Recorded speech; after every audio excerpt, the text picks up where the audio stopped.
keeping, guys? It's David here from Doc Fitness, and I wanted to put together basically a weekly, or even fortnightly question series, because I do get a lot of questions on social media throughout the week, on Instagram and Facebook mainly, and even though I might answer a few of those throughout the week, you know yourself, you might only flick through them and not take notes of them if they're on an Instagram story compared to putting a dedicated video towards them. And I know there's a lot of Q&A style videos out there as well, and I find personally when I'm looking at a Q&A style video, the question is never gone into in depth, so that it's kind of brushed off quickly. And with this, I want to take questions I get a lot of and then just take time to answer them properly here with a bit of context, so hopefully you can kind of take more from them.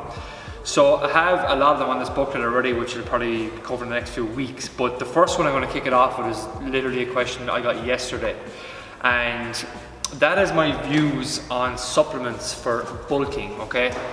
So again, just always create a bit of context with this stuff. The question that this person came from was from somebody that inevitably his main goal down the line is to build more muscle, to look leaner but build more muscle inevitably.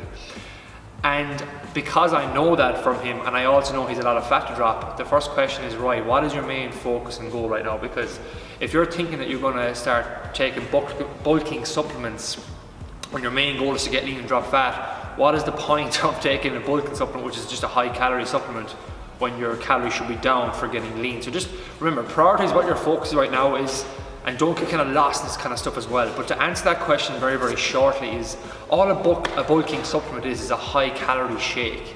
So there's protein in it and carbohydrates and a bit of fat, depending on what kind of brand you're using, but that is basically it. You could have a shake anywhere from a couple of hundred calories up to 800 to 1,000, depending on how much you put in.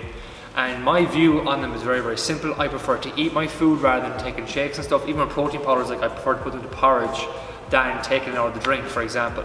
But again, if you've got 1 to 2 scoops of protein powder, full fat milk, what else? Some oats, some peanut butter, some berries, and put it into a blender, blend it all up, that would be the equivalent to a bulking supplement for me, because you could have anywhere from 3 to 7 to 8 to 900, 1,000 calories if you want, depending on what you put into it. So they're my basic views on supplements for bulking. But remember, what is the main focus for you right now? And I don't know why that's such a big disconnect there, but a lot of lads that should be going through a phase of getting leaner to pull back the body fat layers first before adding mass on top of that, they always ask that question about bulking first, and you're just getting way ahead of yourself.